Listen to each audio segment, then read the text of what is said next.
Happy birthday. Happy birthday to you too. Well, technically, Birth month. we're not there yet.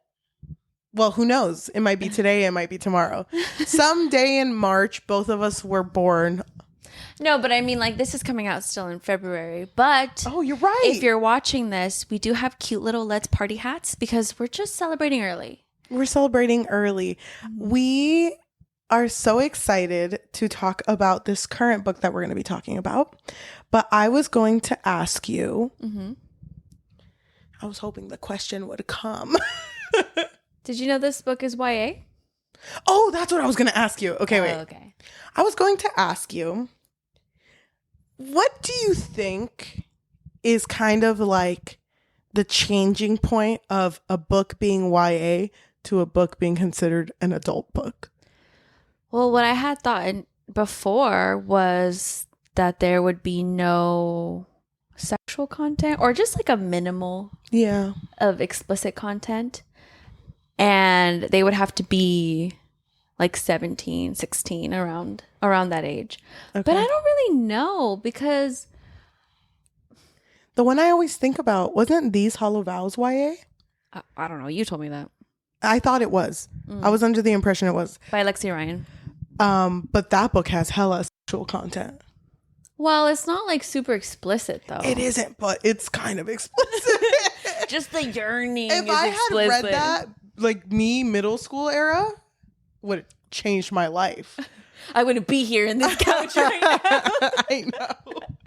Oh, wow. I just feel like it's kind of weird to me because I would like work with an age group that would read this book, and I don't want them to read this book, at least not yet. I think YA is more geared, I'm hoping, is more geared towards like high schoolers, right? No. Isn't it? Well, isn't it younger? Isn't it younger but up till high school? Like middle school, like middle school to high school?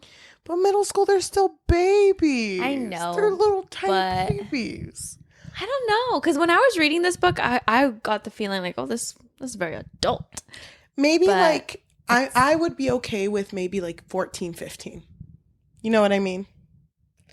Because I feel like by that age, you're not trying to conceal anything anymore. Now you're going to deal with the world and you need to know certain things. Hopefully you're not learning it just from a book. Hopefully your parents are telling you. But let's be realistic. Yeah. Did we learn it from our parents? That's crazy to think about, isn't it? No, we didn't. We learned everything we know because of fan fiction. Y'all remember track phones?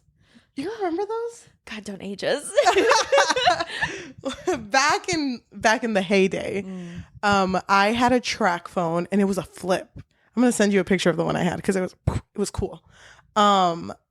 And it was when you had to pay for minutes, and if you wanted to use the internet on it, 1 minute would equal 50 cents.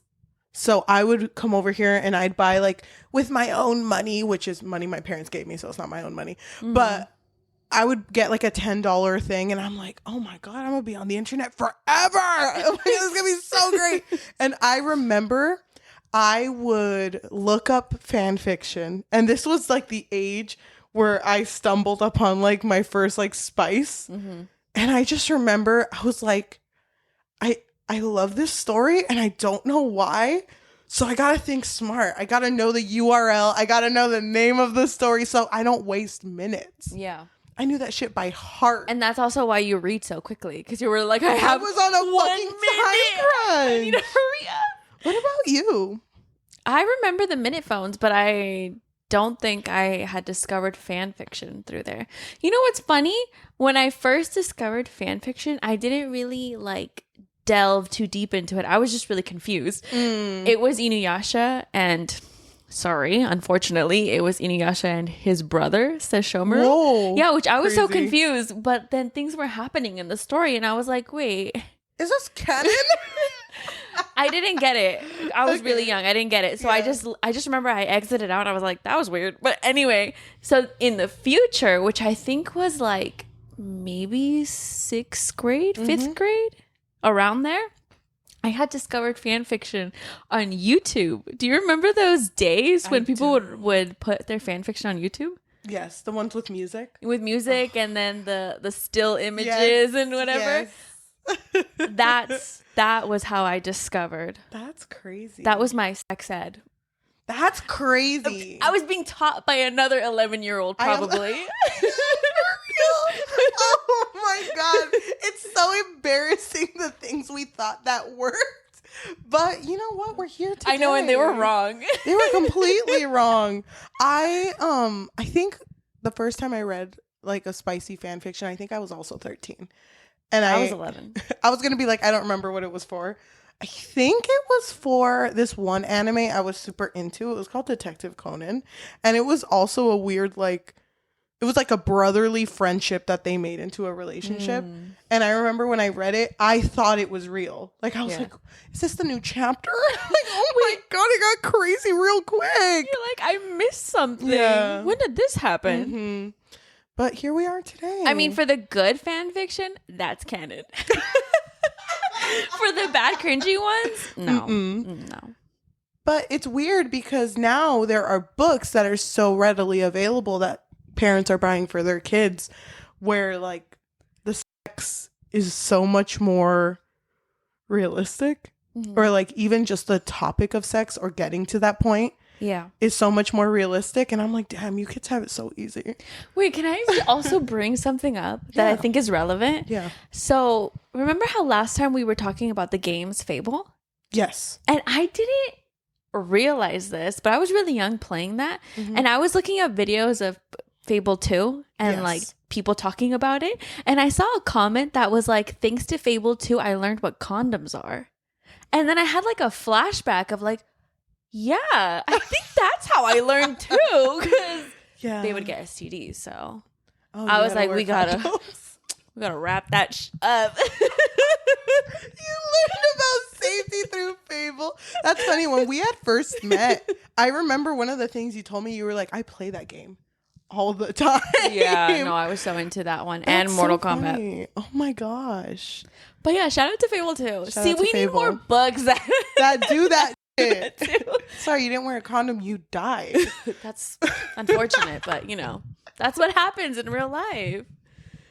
But anyway, so all of this to say, The Immortal Dark by Tigest, Girma, is February's book of the month for our book clubs. If you are interested in a book club, we have them available under the Book Fix pod in Fable and Goodreads. You can find the links to them on Linktree, linktr.ee/thebookfix. Yes, and next month's book is going to be Tessa Bailey's Dream Girl Drama, which I'm so excited to read. Me too.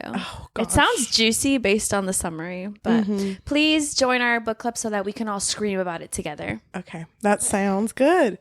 Do you think, what would you consider, do you think a dark academia? Okay.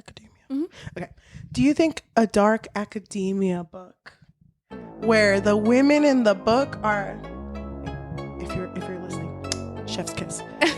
Do you think that type of book can fix your life? Yes.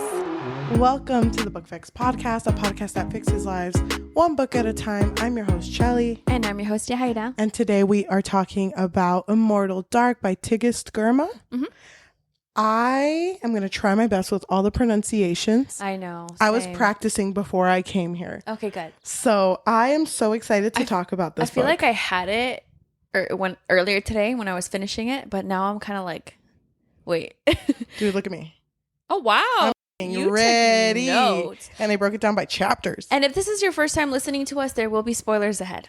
Yes, so be super prepared for us. This is a book club. You need to read the book first. Go read it. No, you don't. But it would be nice if you did, because this book is fucking dense. It's dense, and I feel like there are so many plot points just like interwoven in one major plot. So before we start, I have two things I like and one thing I don't like that I want to bring up now, because I'm going to bring it up the entire time. Okay.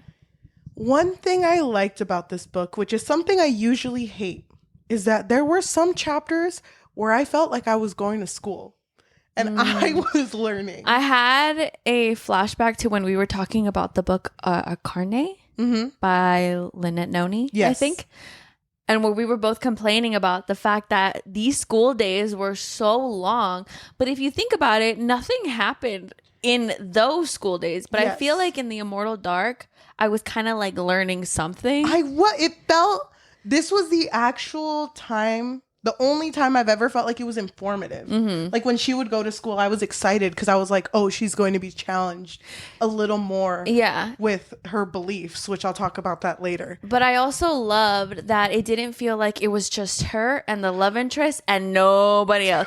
You know, sometimes we read books where it's like in a university or college setting and it's like, this place is empty. The Coven. The Coven. That was the Coven. That was the Coven by Harper L. Woods. Okay, I was gonna say that. No, I wasn't. You're like, that was my second guess.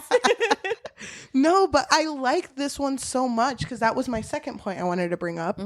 I like that you knew as a reader that the world continued without the main character. Yeah, I agree. There was still shit going on, and then we would get the characters come to the main character like, oh, you haven't talked to us in a bit? I just fucking killed a guy. It's like, oh my God. Yeah. It's like you missed a lot. Like things were actually happening. But it didn't outside of our POV, I guess. But it didn't do that shit where it was like, okay, I'm going to sit you down and say exactly what happened. It was like, no, you have to pick up just where we left off. Yeah. And we got to go. I fucking love that. Yeah, so it felt very realistic. My only dislike with that, and the reason I'm bringing this up now is because I don't want to repeat myself. You're gonna say it again. I'm trying not to. I'm trying to keep this episode short because I feel like it's going to be long.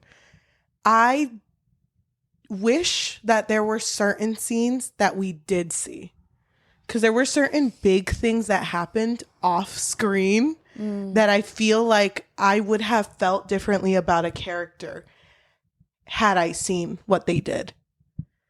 Because there were two really, really big moments that I'll talk about when they come up. Yeah. Where I was like, why the did that happen when she was gone? Like, this feels like I should have been there. Because I feel like it wouldn't have happened had she been there.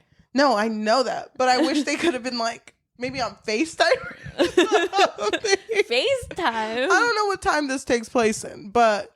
Me neither. You know what I mean? I wish that I was there because I felt like I missed a pivotal point of the story.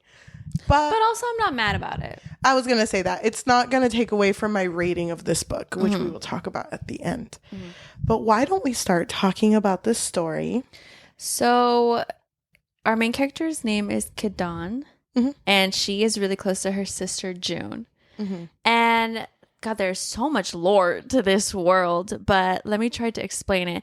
So, in this world, there is like a family of vampires and families of humans, and certain families are able to like be fed by the vampires. And this wasn't like a thing that just automatically started.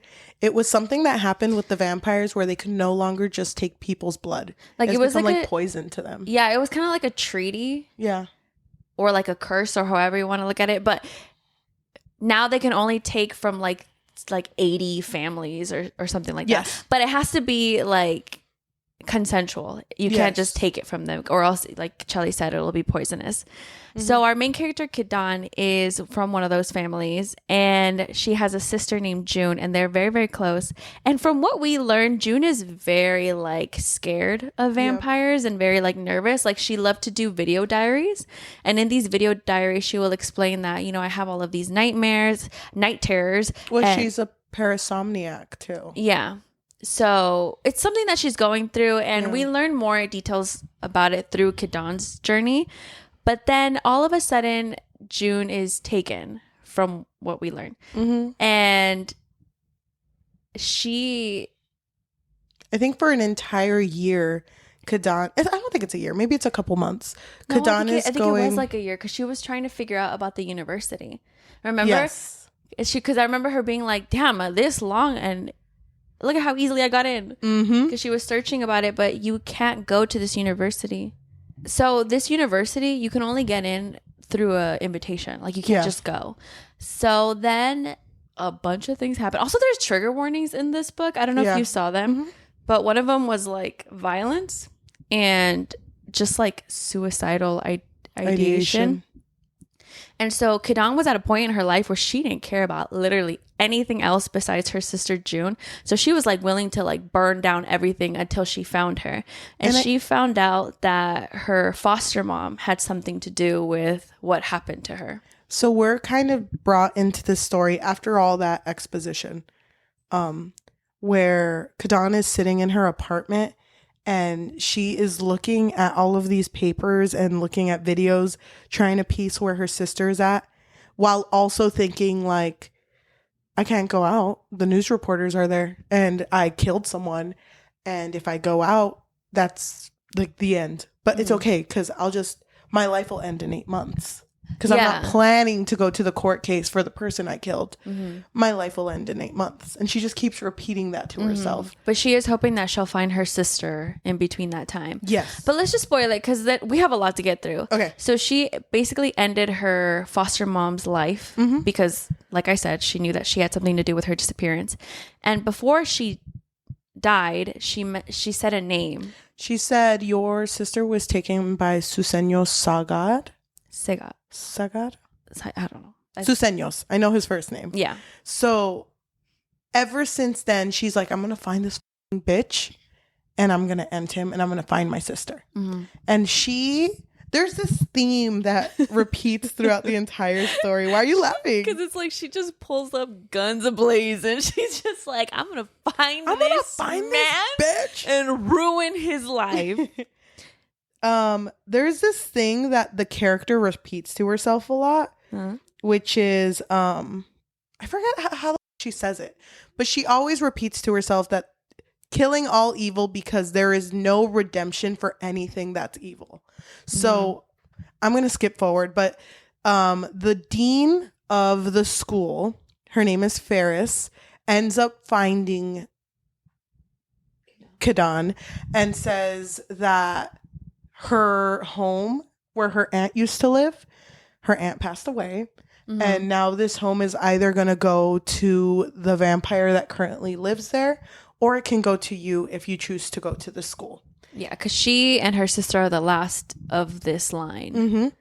And she really wants the home because she feels like if she's at the school, then she could figure out more about her sister and this whole Susenyos. Yeah, because she also said, if you give me the best lawyers, I'll go. But she has to pass first. Like, she has to pass this one class in order for her to graduate to the next year. I think it's like that. Yeah. So she agrees. She goes and, I fucking love that scene when she first arrives to the school. Like a, ¿cómo se llama? A 90s teen movie. She walks in, the bus goes away, and she's like, whoa, this is amazing, you know? Yeah. And the first thing she does first hour in, like, there's a little bird on the floor. Let me just scoop it up and let me just put it out of its misery. Yeah. Okay, that's fucking crazy because she was holding it. I don't think she had the intention to kill it at the beginning. It wasn't until she realized that it was suffering. Yes. And someone came up from behind her. Susenyos, yeah. It was Susenyos, but she didn't know that. She was like, this guy's clearly a vampire. So she crushes. But no, she didn't realize it right away because remember, she was looking at him and was thinking to herself, wow, what a handsome man. This man is so handsome. She's fucking killing a bird. And I'm like, oh my God. But I loved that conversation they had because he was like, you just killed that bird. Why didn't you just hand it to me? And she said, well, it's different because you wanted to kill it. Yeah. I didn't want to. So. And then doesn't she like throw the bird so that he doesn't touch it or harm it or anything? And he's like, you killed it 3 times now when I could have just helped you. Could have done it in one. Yeah. That's crazy. How did you feel about that? Because that said a lot about her. Well, I feel like from the very beginning, I had a sense that this girl was going to be very impulsive and unhinged. Like, she would do whatever it takes. And I mean, obviously, we learn all throughout the story that she really is impulsive and doesn't really think things through. She'll just act. I don't know. I was kind of eating it up.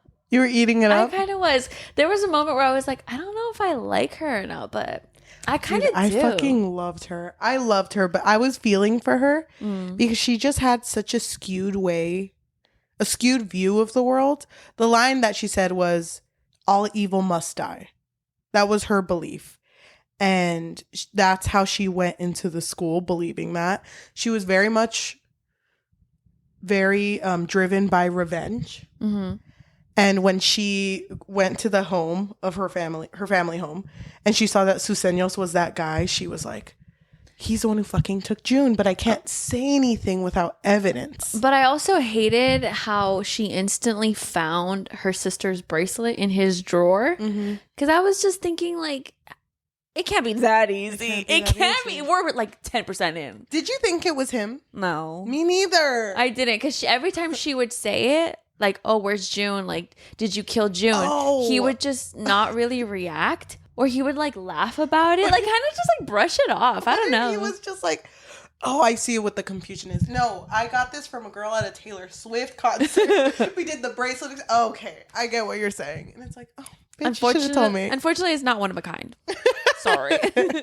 But they immediately hated each other, more her than him.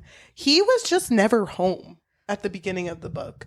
He would hang out in this building that it was like vampires only. But I kind of love that the hatred between the two of them was so intense. Dude. This girl ruined this man's life 10 times and over and over and over again. And he was still kind of like, okay, but... No, but in the beginning, not really. No. It took a while for me to be like, oh, wait. Dude, this was romance. The slowest burn. I think there was a note I wrote where, like, are they going to fall in love because I fucking hate this guy? Really? Yeah, well, I loved him, but not for her. I was very much like, he's kind of a piece of trash. Oh, I love all the women in this book, beautiful. Every single one of them. Even the ones that were a little crazy, which is everyone. But... Well, 2 of them. The beginning of the book, they don't like each other at all. She wants to accuse him, but she really doesn't have any evidence. Even with the bracelet being there, his fingerprints weren't on the bracelet. Yeah, and he was really confused about it too. Yes. And nobody really wanted to help her. Like, anytime she would say, no, my sister was taken by that guy over there, everyone would be like, how? He's so nice. Susenyos? No. My best friend. That's my compa. Don't even get me started. Don't you know what he does all day? He just writes back. Yeah. He, like, writes letters to women. Get you a man like Susenyos. But what I also really liked is that the home they were living in was like kind of alive. Oh, yeah. Because your house reacts to you. And a big thing in this universe is that the area they're living in, the vampire area, they're called Dranakti, which is vampires and humans. In order to coexist, the 80 families have to make rules for the house that extend throughout the vampire land. But if someone breaks a rule, they're automatically like banished. And Dean Ferris, when she dropped off Kidan, was like, just to let you know, your place has a rule. Go ahead and learn it. Also, she's going to get crazy in there. Okay, bye. And she was like, bye, good luck. Okay, I don't know what she means by that. But there were like parts of the house that connected to your emotion. So like one... Or really, it was just like reacting. Yeah. Like depending on your emotion, that's what was happening in the house. There was one... I think it was the hallways that they said, like, anytime you walk through a hallway, it like gets to your fears. And then the observatory was where it like tested you with like the thing that hurt you the most. And I just thought that shit was really cool because throughout the story we learn that the house becomes easier to deal with if both Kidan and Susenyos are on the same wavelength. Yeah. Or if they're coexisting, which they definitely weren't in like the first half of the story. God, it was a lot of hate between them. This was like the first time where I really felt like, oh, this is enemies. Yeah. Enemies to Dude, love. that's what I was saying because I was like, they fucking hate each other. There's no tension. There was one line at the beginning that I was going to bring up where he was just kind of like, are you flirting with me? But that's the only time he ever said it, and then no attraction to her whatsoever throughout the story. And I was like, did that even happen? Yeah. Did they gaslight me? Does it feel like that happened? Mm-hmm. But, okay. Beginning of the story, they fucking hate each other. Susenyos is off doing his own fucking thing. So our girl Kidan, it's funny. She has a group of friends that I thought, because I didn't know what to expect out of this book, I thought they were going to be mentioned and never mentioned again. And I thought I wasn't going to care about any single one of them. Because that's how it normally is in these stories, where it's like, who cares about friendships? So I think the friend group is Remen, Slem, Yusuf, GK, And her. So 5. That's squad right there. And I didn't think I'd care about a single one of them. And I cared about all of them. That's squad. That is so squad. Also, we forgot to say the university's name. It's called Uxlay. Uxlay. So squad was so strong for I think a total of 10 pages. Well, I feel like in the beginning it wasn't strong yet. No. Because Kidan was very manipulative. Like she was Yes. just thinking like, how do I get the most out of this experience? Because I need to use somebody here. It's funny because she would also think like, how do I ask them about Susenyos without asking them? And then she'd be like, nah, f- it. What do you know about Susenyos? And Yeah. I'm like, we're in class. I think she immediately asks Remen like, Remen. hey, what do you know about him? Because I think he took my sister. And And I kind of saw she you was- both walking together. yeah, and she was like, no, he's really nice. But because of what it felt to me was after the whole sister thing was mentioned to Remen, she immediately dies. Like Remen? she is dropped from a high building and they see her fall. And it's really sad because I think GK was right there when it happened. And I'm like, fuck, squad. Yeah. And GK was the nicest out of all of them.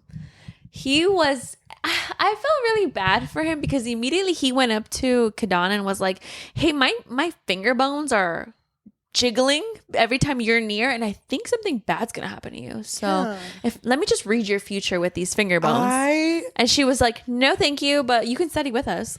When I didn't know, when I wasn't sure if Susenyos was going to be the one, like I was sure, but there was a part of me that's like, now they hate each other.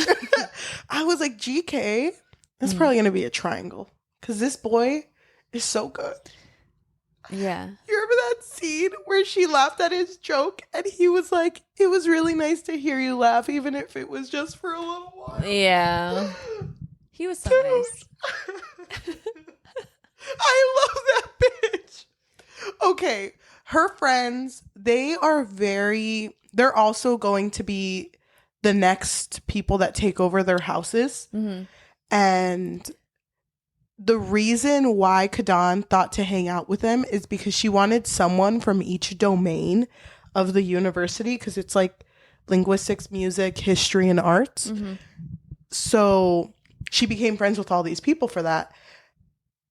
And she didn't really think they were going to mean anything to her. Yeah, but they were slowly like healing her. Yeah. I mean, she was still full of revenge, but it like died down just like a little bit. I fucking loved that point where she realized, like, I think I like him. Because I think it was when she saw Susenyos with his friends, which was Iniko and Taj. She was like, I wonder what it feels like to have a ride or die. Because Taj was a ride or die. I have 3 of them. Yeah. I think we should skip forward. Yeah, I'm trying to see. So much happens. Read this book. But I gotta just say, the moment that I knew that I loved Kidan was that moment where they were given an assignment where they were like, oh, you have to have a vampire gift you something. It has to be a gift. It can't just be taken. And so she would try to talk to other vampires, Taj more specifically, and he was like, sorry girl, we are prohibited from helping you. And you know what, I love Susenyos, so I can't do it. My boy Yos. Yeah, I can't do that to him. And GK was gonna give her what he was given, which was the button. Yeah. He was like, well, it seems like you have a really good reason to be here, so you can have this button. Because there was nothing that said that I couldn't just gift you what was given to me. Yes. And for a split second, she thought about it. She was like, maybe I should. No. And so she went to her freaking house, pulled out the fangs that she pulled from Susenyos because he was like in a blood rage because she stole his flask or his cup of blood. Yes. And that's like the only blood that you're given for like, I think a month. And so he was like in a little bit of a rage and was like, you know what? I don't want to bite you. So just take off my fangs. Yep. And so she's over here like, look at what Susenyos gave me, guys. Looking a Ziploc bag, shaking it. Look at this shit. He gave it to me because it would be embarrassing for him to admit to everyone like, oh yeah, she took these from me. And it's also against the law to admit how she got them because he was threatening her, which you're not supposed to do to the humans in the household. Yeah, because there's a lot of rules. Yeah. But I thought that was so funny. I thought that was so funny. I was dying at that scene. Dude, I was so like, I felt it. I was like, Susenyos is gonna end up being not that bad of a guy, and she's gonna feel so bad. I was waiting for her to feel really bad. Oh my gosh. Okay, so to speed forward through the story, she suspects Susenyos for a good chunk of the story up until, because she has this bright idea, like, my aunt, she gave me this pill where it'll seem like I'm poisoned, but I'm actually not. I'm going to do that, and I'm going to ask for a life exchange, which is something that's brought up in the story where if you're dying, you could ask to be turned into a vampire. So But in order for you to be turned into a vampire has to give up their immortality for you. But there's like this secret community called the 13 that if you know where they're at, they can hook it up. They could find a way to turn you into a vampire.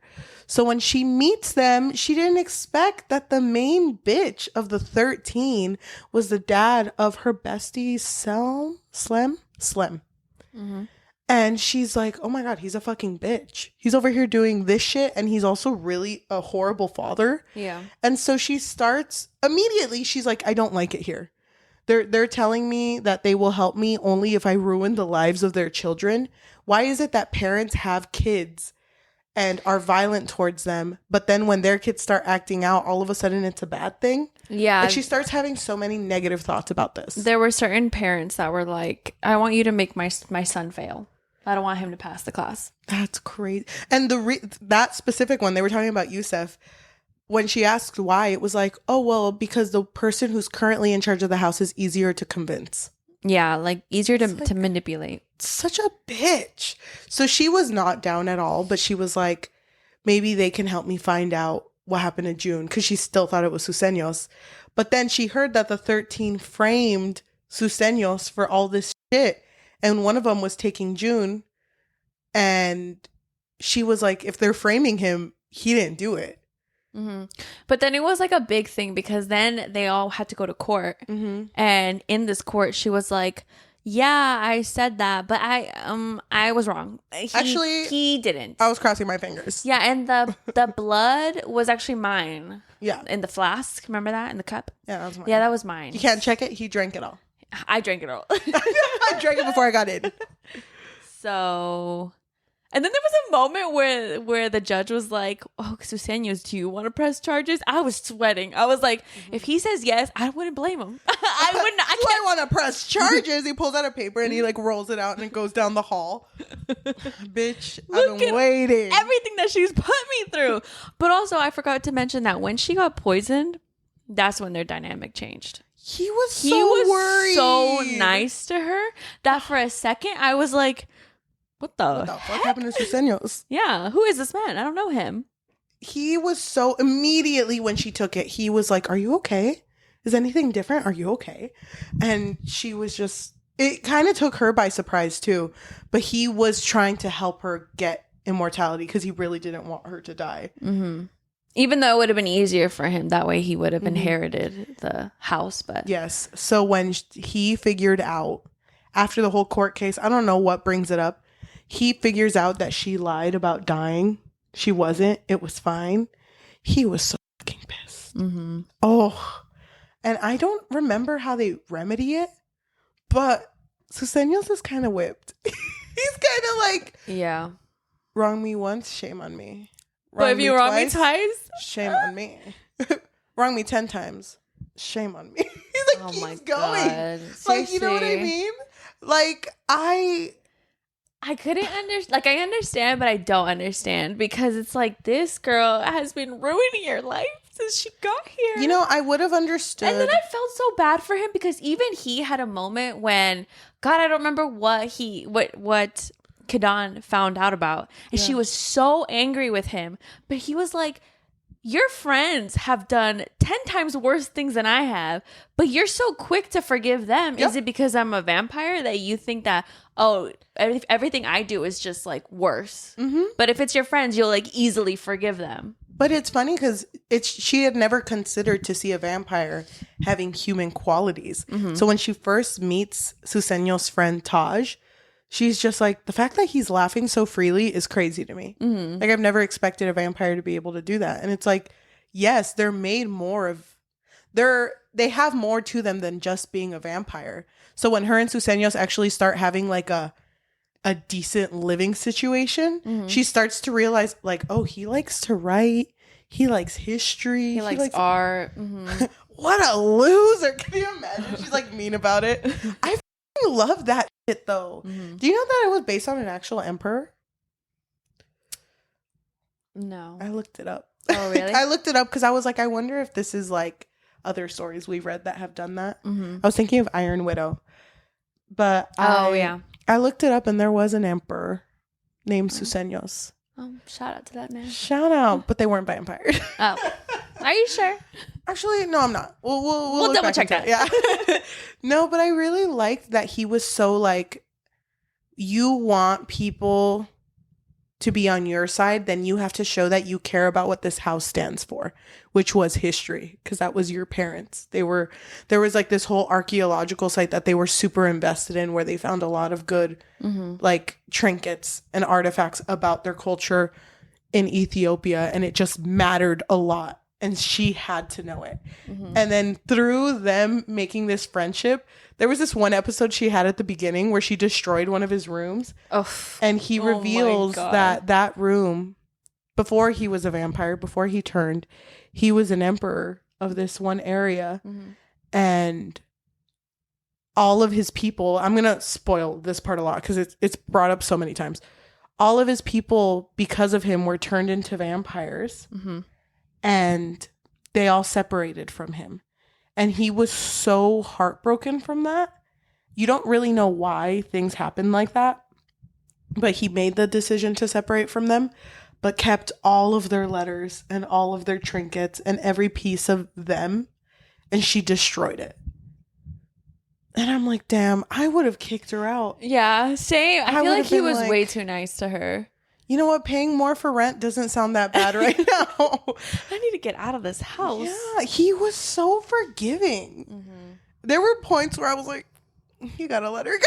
I know. You gotta let her go. You know man. how normally it's like guys will give you like these like red flags. I'm like, this girl's a walking red flag. Get away from her. He's so patient with her. Yeah, he is. Because he really wanted her to be better for her. Because like you said, there was a lot of suicidal ideation in this book. And there was a point where he brought up, like, you need to learn to love yourself. You know, like there was like a really famous line when they were finally developing something that was a little past the friendship. And she kept bringing up, like, she doesn't see herself living for that long, or she doesn't really deserve. Or even like when he found out that she had a pill. Yeah. Where she could like end it. Just in case, because she had told him, oh, you know, I just have this just in case someone wants to like off me, you know, then I'll leave on my own accord. And he was like, that's not right. Normal. Yeah. And he says to her, it's a shame that when I finally find my equal, she cannot love herself enough to remain in this world. And that was so sad. And he just tells her, like, if you give me time, I will give you thousands of reasons why to love yourself. And I'm like, God damn, you're so sweet. Like, I'm sorry I stabbed you. Like, that's so sweet. And it's crazy to me how patient he is through all of that. Because by this point in the story, I was thinking, there's nothing that can possibly happen between them now. It's going to make them into enemies again. Like when they were on the same wavelength and they were like obviously in love. And he bit her thigh. Remember that? That was crazy. That was wild because in this world, depending on where a vampire bites you, it like invokes a different type of memory. Yeah. And I think the thigh one was when she learned about the worst thing he's ever done, right? Was it that one? Yes, it was that one. Mm-hmm. There was also one I really liked where they don't talk about it. Mm-hmm. I think it was a really intimate one, which was the shoulder. Mm-hmm. And they both were like, I didn't see anything. Yeah, me neither. No, but their relationship is so good. So what we learn when the relationship is good is that the house rule is that Susenyos has to stay there and guard the house. But if he does anything to endanger the house, something valuable will be taken from him. And the valuable thing that's being taken from him is his immortality. Mm-hmm. So in one room of the house, he is human. Mm-hmm. And he has killed people to have this stay like a secret. Mm-hmm. So whenever she says the H word, mm-hmm. the human word, he like gets triggered. Yeah. He's like, don't ever call me that. Don't ever in your life. Oh, dude. Skipping closer to the end. Susenyos does have that secret, but he's still very willing to help her find her sister June, because now they know that the 13th, the organization that's there, there's another organization called the Nefrasi who also have the same belief as the 13th, where they believe they should have more control for what they want instead of the university having control for everyone. Mm-hmm. Like they want to be able to own their own homes and make their own rules. Yeah. So have free will. Yes. Which to me, I don't know if you felt the same way. I know they were bad people, but there were points where I was like, I wonder who's worse though. Yeah. Because I kind of see what the university means by we need to take care of the many. But then I see their view of like, but who's taking care of the few? Mm-hmm. And I mean, I feel like this whole treaty doesn't really benefit the vampires in any way. Like, what's the point of making more vampires? I don't really see the benefit in that. Yeah. I'd just be like, nah, I'm chill. Like, let's just, I love all my primos here. We're all good here. I think the thing that people really liked about immortality was just like the wealth aspect of it. Mm-hmm. Wasn't it? You could just be more rich. But also the Nefaris? Yeah. Nefrasi. They were also the people that Susenyos was the emperor of. Mm-hmm. So that's what we learned, is that when he left and everyone got like turned into vampires, it was his people. It was his people, and so it was his fault. And so they kind of have this like hatred towards him because he abandoned them. And there's already so much tension after figuring that out between Susenyos and Kidan. But Kidan she's still down for him. Like, she still respects and trusts him. Well, kind of. There's like moments where they don't and moments where they do. But there's a point where she's like, okay, I need to help my friends because so much is happening with us right now. But for some reason, I think my friends are also involved in the 13th. Because Slem is. After her dad is sent to prison, she basically steps up, I think. And then Yusef kills someone out of like a rage fit. Mm-hmm. And GK is just watching this happen. Well, GK doesn't know what's happening yet. He actually stepped away from the course that you need to complete in order to like move forward.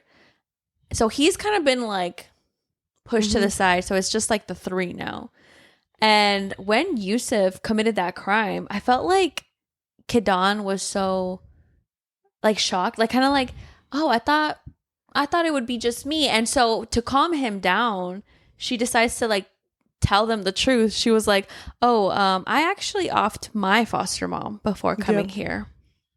Yep. And so they kind of have this moment of like, oh, see, like then it's okay. Yep. Even Slim, there's that connection for all of them.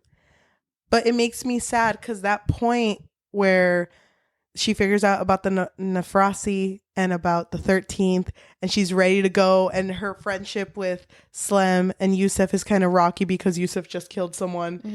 And then she was in the middle of like, I just talked to GK and he said something really strange, and I think he knows about what we're doing.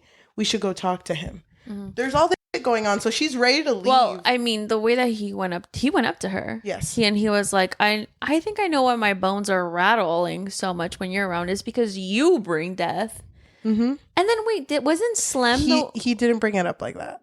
She read that part. No, yeah, but he did say something to her. Yeah, she was like, oh, he knows. Well, anyway, with Slem, doesn't it come out that Slem was the reason why Remen died? Yes. So that's her kill also. And then the GK's connecting all of this, and he's super upset about it. And Kidan is like, I need to deal with this, but I don't really have time. Can you wait for me here? And we'll bring the squad back together and talk about this. Yeah, but I felt like she was so naive. Because there was a moment, because like stuff happens with her where she gets distracted for a while. And then Slem calls her and she's like, oh, GK is here. But like, it's very like kind of like ominous. And Kidan's like, oh my God, I'll be right there. I'm so sorry. Just give him some water. Tell him to calm down. I'll be right there. And Slem is just kind of like, okay. But in my mind, I was like, girl, don't be stupid. Yep. You are the company you keep, so come on. So then Slem calls back and is like, GK kind of died on us. Yeah. Because we did kill him. Oh my God. How did you feel? Dude, I was so upset because I was like, you couldn't wait 5 minutes. I was almost there. I was around the corner. Well, she was going through a lot with Susenyos because she shot him. Yeah, she did. Because she thought that because his people were the Nefrasi, he thought that was connected. She thought that he was actually involved with June. Yes. And so when she shot him, I thought this man was going to die because he was like bleeding out and he was just like laying there. And then Taj showed up and he was pissed, rightfully pissed. Yes. And I was just like, Kidan, you're embarrassing me. Get up. Get up. And you know what's so funny? There was a moment. Oh, it was that moment where they like bit each other's. Oh no, where they shared blood or whatever. Yeah. Where he bit her thigh. And you know, the vision that they saw, like the thing that they don't want to admit or whatever it was. And she was like, oh, what did you see for me? And before he even said it, I said it. You knew? I knew. I was like, oh, she doesn't actually want to keep looking for June. And then when he said it, she got so mad at him. But I was like, girl, you're much happier. You're much happier when you don't think about June. I love my sister. I love June. It's scribbled on her arm. Yeah, I felt so bad for her, but it makes sense because it took up so much of her life. But now she's finding comfort in the people around her. It took so much of her life and also her soul. Like, this girl was unhinged and she was just like losing herself. By this point, we're still led to believe that she was either kidnapped or killed. Most likely kidnapped, but... Most likely kidnapped based on like what other vampires are kind of saying. Yes. Like, oh, June? Oh, yeah, June. So after GK is killed, she has this moment where she sits with it. No. And then she's like... No, she doesn't sit with it. It's not for that long, but she sits with it and then she's like, no. This is such a sacrilegious thing to do because he was just such a sacred boy. When she goes there and she sees him, she tries to bring him back. Like, she's like trying to resuscitate him, but he's obviously gone. And Slem and Yusuf are both kind of just like, well, he had to go because he was going to go to the principal and we can't let everyone know all of the bodies behind us. And so, like you said, for some reason, she was like, no, this was the best out of all of us. So we're going to bring him back. It's the best. Look at our necklaces. The best friend necklaces that connect us four. Can I just say, though, I know what are you going to say? I know she's impulsive, and it didn't surprise me that she wanted to bring him back. But, like, GK was such a good person. I don't think he would want to come back. Can you imagine waking up and being like, you bitches killed me? I was there already. You bitches killed me. I was knocking on heaven's door. And the door was opening. They were leading me in and I got pulled out. I'd be pissed. I thought it was, I don't know. I thought this scene was kind of beautiful because it made me think of this show. That is so funny for you to say that because you're so like, when we've talked about death, you don't like it when they bring people back. No, I don't. No, I don't. Asterisk, except my boy GK. I love this because I liked the moment. It really was only a page, but I liked the moment where she looked at his body and just had like this isn't us. Like, we wouldn't do this. But they would, though. Okay, but we wouldn't, though, because we're besties. We're besties. We're best friends. Look forever. at our matching tattoo. No, but I like that moment where she was like, I'm going to change this because I can. Yeah. Because it's just instead of accepting your fate, you created one. And I don't, you know what? You don't normally like that. I don't know. It kind of got me. No, this was the part that I was like, no. I was like, GK, come on. Come on. No, because I feel like he's going to be, which I kind of rightfully love. He's going to be pissed. Yeah. Oh, dude, I'm so there. He's going to be worse than all of the other villains in this story. So there for that. Because we didn't say this, but GK was raised, I don't remember the name of it, but for every boy that's born in August, they take them from their parents, raise them without any family members and without any friends. So it's very like loner. Yes. It's like a loner tradition. But in order for them to be like a good moral compass.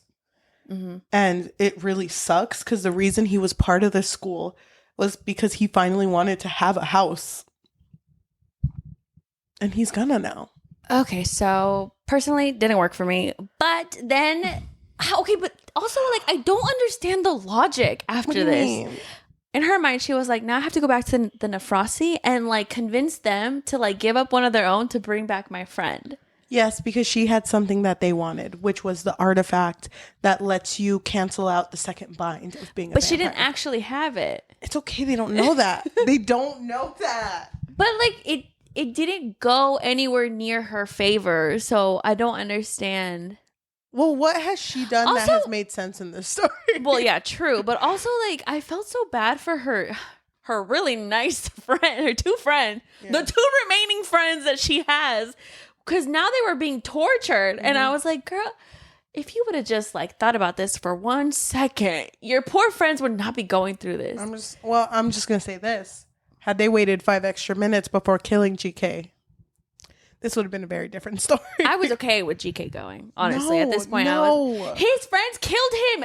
If you killed me, I would not want to come back and look you in the eyes. I'd be pissed. You wake up and I'm just like, hi. Girl, are you mad at me? Okay, first off, funny story. No, dude. I would not want to look you in the eyes. Really? I didn't mean it though. No, it's fine. But no, I get what you mean, but this part with the Nefrasi really pissed me off though, because the main guy, I forgot his name. Do you remember? Samson, thank you.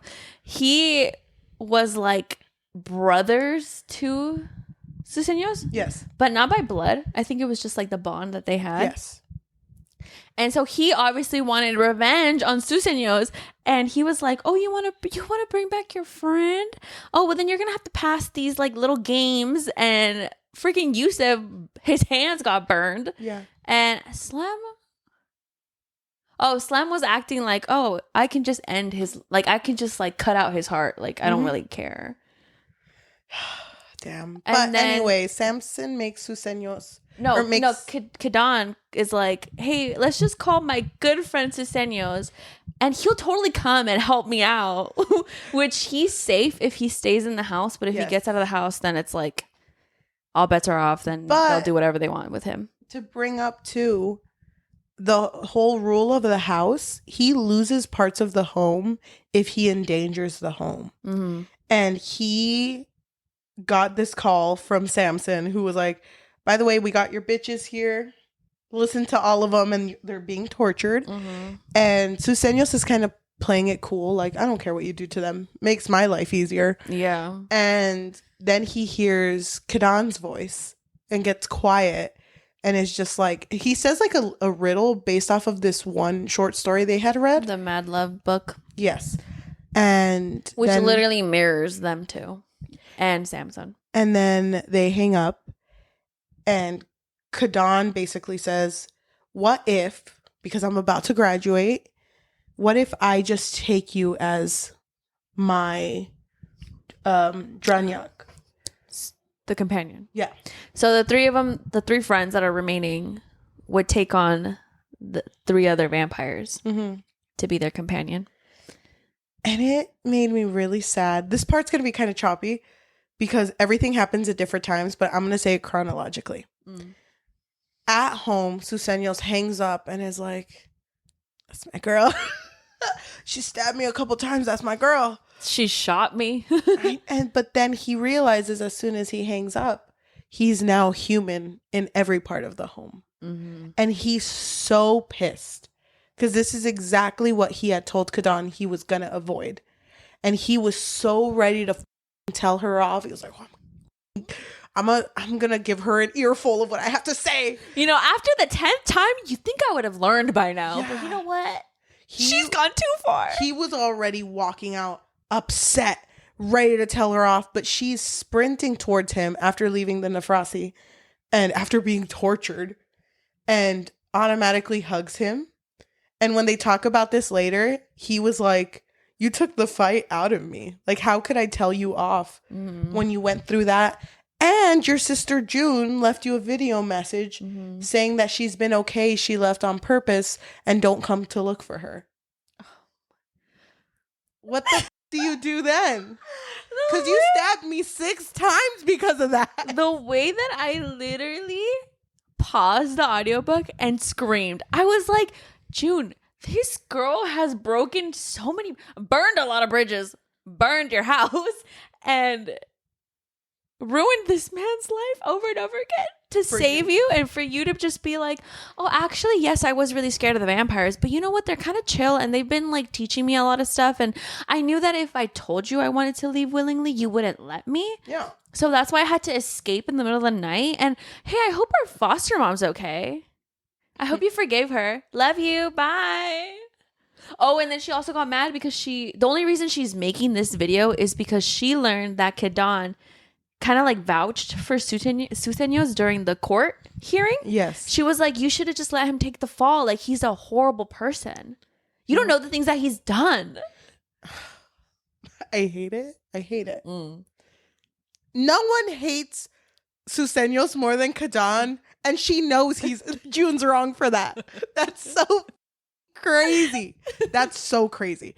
I was so angry at her, and I thought that this was going to be a point where our main character was just going to give up on June, because it kind of felt like that was bleeding. She kind of did. Like, she didn't think about her anymore, like for a good minute. Because doesn't Samson, because they graduate, by the way, and the last thing they had to do in their final was go up to their professor and be like, the thing that connects us to our vampires, we all kill. All 3 of us here. I've killed 2 bitches this year and stabbed 9. It's like they're just admitting to their kills, but it's just like the innate human thing to do. I thought that was kind of stupid. Because also, like, every year someone's going to be confessing. Oh, yeah, I killed this person, but it's chill. Vampires kill all the time. And, like, a lot of people quit that class during that one test they had where they had to relate to their vampire's purgatory. And one of them, which was GK, was like, yeah, Inoki, she kind of did a lot of shit, and I don't relate to that. But he seemed so good for a house. Like, he seemed like he could have owned a house. He was too good. I hate it. No, they want morally great people. Okay. I'm not mad at it, but I just like kind of hate the delivery of that. I hated it too because they were so confident that I forgot what they thought the answer was. But then the professor was like, no, you all fail. Bye. Please leave. And then that's when all of a sudden it hit her and she was like, it's because we're all murderers. And she brings it up and it's funny because Yusuf is like, hypothetically speaking, yeah, I wouldn't kill someone. Have you seen my art? Rainbows only. All love here. And it's funny because then it's like, you pass. And he's like, oh, no, yeah, I killed someone. No, yeah. Now that I can get that off my chest. Actually, you don't pass. In Minecraft, I never. He keeps going back and forth depending on the answer. Oh yeah, but I thought that scene where they graduate and then she says like both Samson and Susenyos are her companions now.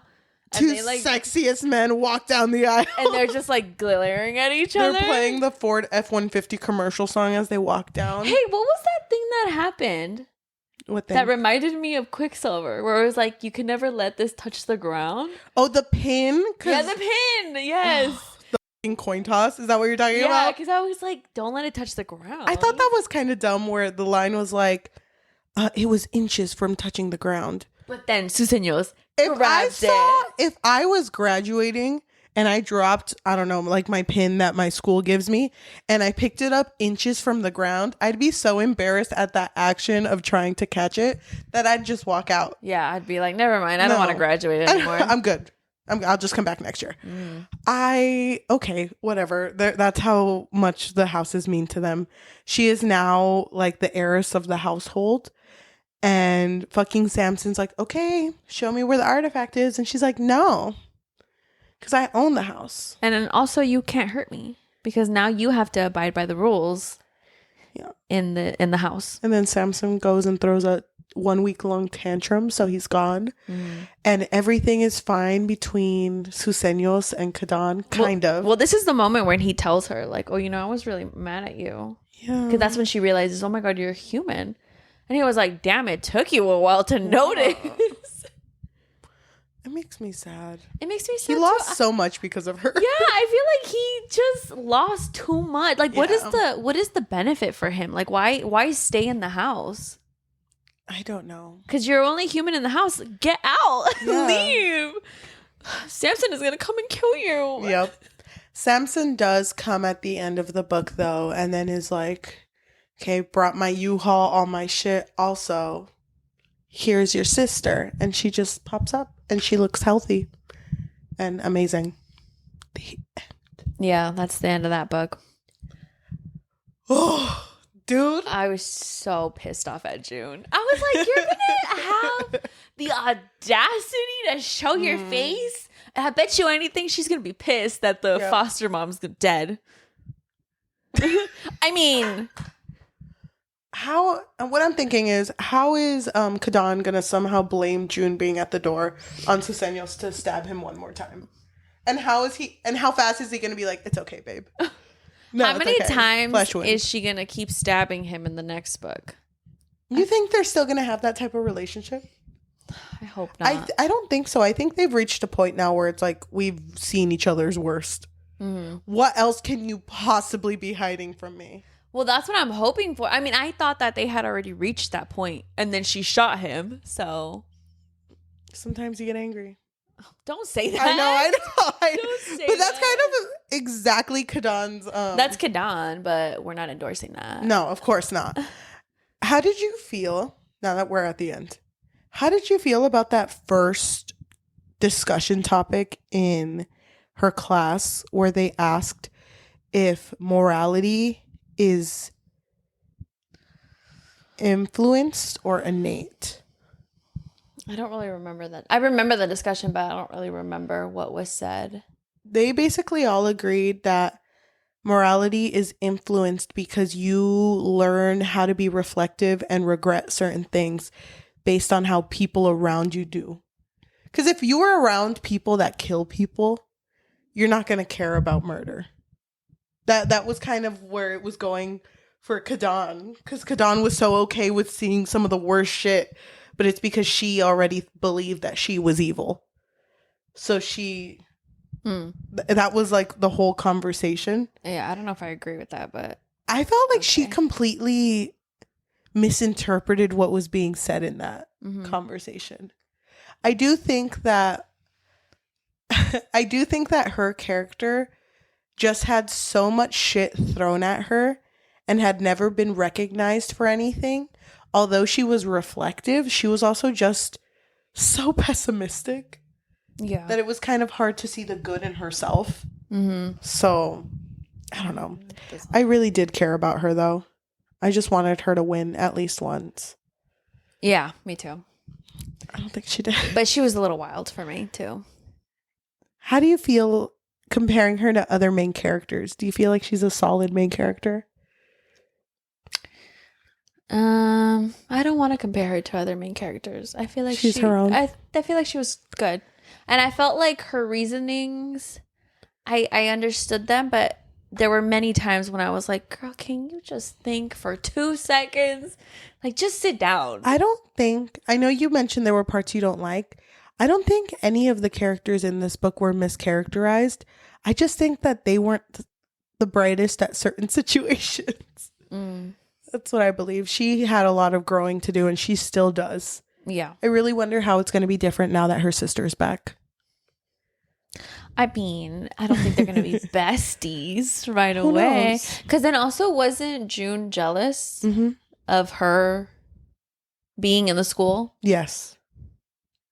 She mentioned that in the video, so I don't know. I have no idea.